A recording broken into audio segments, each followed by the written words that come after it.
There is a brilliant, highly deceptive, and almost entirely invisible game of high-stakes chess happening right now in the executive suites of the WNBA, and it is actively separating the brilliant architects of future dynasties from the general managers who are simply blinded by the shiny illusion of social media hype.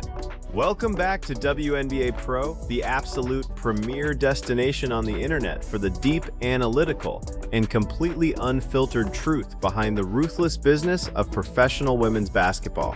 Today, we are witnessing a massive paradigm shift in how championship rosters are constructed, and we are looking at two explosive storylines that perfectly illustrate the terrifying gap between winning the internet and actually winning a championship ring. On one side of the country, the recent expansion draft delivered a silent but incredibly destructive shockwave to the established order of the league. The Golden State Valkyries, a brand new franchise walking into the WNBA with a completely blank canvas, a massive financial war chest, and the ultimate opportunity to steal prime talent, made international headlines not just by who they selected, but by who they very deliberately, very publicly chose to ignore. The highly calculated decision to completely pass on the Phoenix Mercury's Sophie Cunningham speaks absolute volumes about the shifting, data-driven philosophy of modern basketball front offices. And right alongside that strategic bombshell, we have a rapidly developing situation in the Midwest that could define the entire next decade of the sport.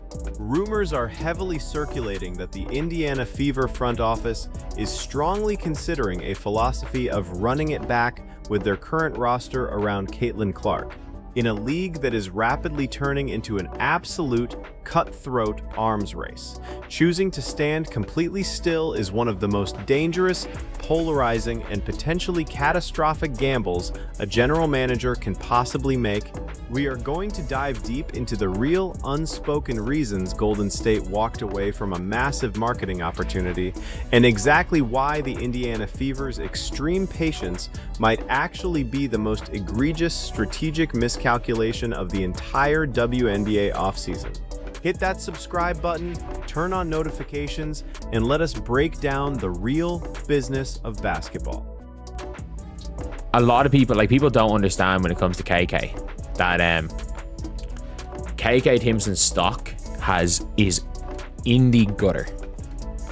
Like, it is in the gutter. Like, a lot of people are like, oh, you know, teams will take her based on potential.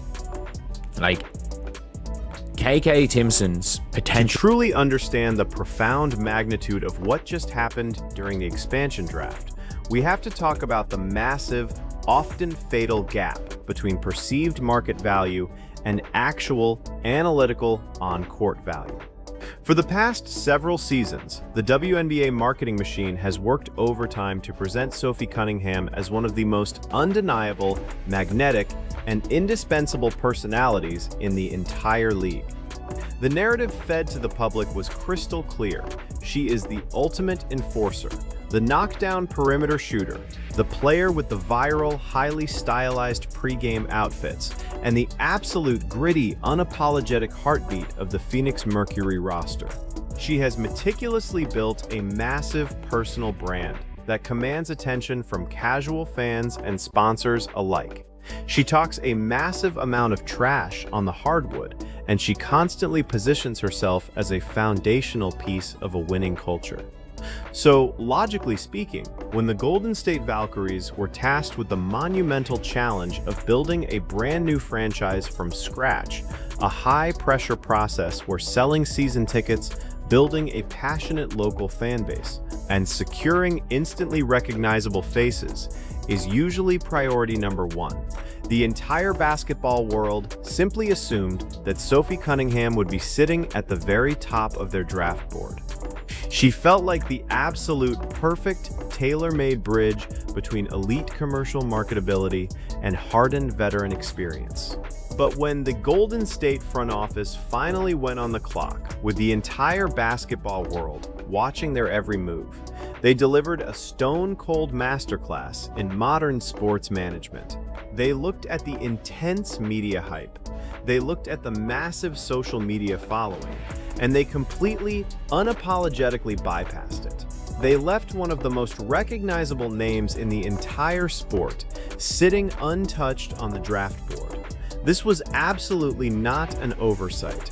This was a highly calculated, deeply analytical, and borderline ruthless statement by an organization that understands exactly what it takes to build a legitimate, long-lasting winning culture in the modern era of professional sports. Who will give you the same energy if they're a starter or if they're a bench player, who will play the one if needed. She can't dribble, but like there are certain matchups where she can be a secondary ball handler because she's like her IQ, she can play the one. Like she looked really good playing the one in preseason, and now I think it was the Connecticut Sun full court press her. You have to remember exactly who is running the show in Golden State. This is not a typical expansion team. This franchise is built on the exact same analytical, cutthroat, championship-driven foundation as the Golden State Warriors dynasty run by Joe Lacob. They are light years ahead in their evaluation process. They do not draft playroom chemistry, true shooting percentages under pressure, and long-term systemic upside. When the Valkyries front office evaluated Sophie Cunningham, they looked right past the loud persona and the television cameras. They looked closely at the glaring inconsistency in high-pressure, late-game playoff moments. They analyzed the defensive rotation lapses and the fact that her actual on-court output rarely matches the massive volume of noise she generates off the court. In professional sports, building a brand new locker room from nothing is an incredibly delicate, fragile psychological process. You desperately need foundational pieces who are entirely selflessly focused on executing the system, rather than individuals who are focused on capturing the media spotlight. Golden State made a bold, controversial, but incredibly brilliant decision to prioritize pure basketball substance over superficial spectacle. They recognized that bringing a massive, potentially volatile personality into a developing locker room could fracture the culture before it even takes root. By passing on Cunningham, they sent a chilling, undeniable message to the rest of the league. The era of getting paid massive contracts strictly for your marketability and your brand is rapidly coming to an end. Modern general managers are demanding complete, two-way, disciplined basketball players.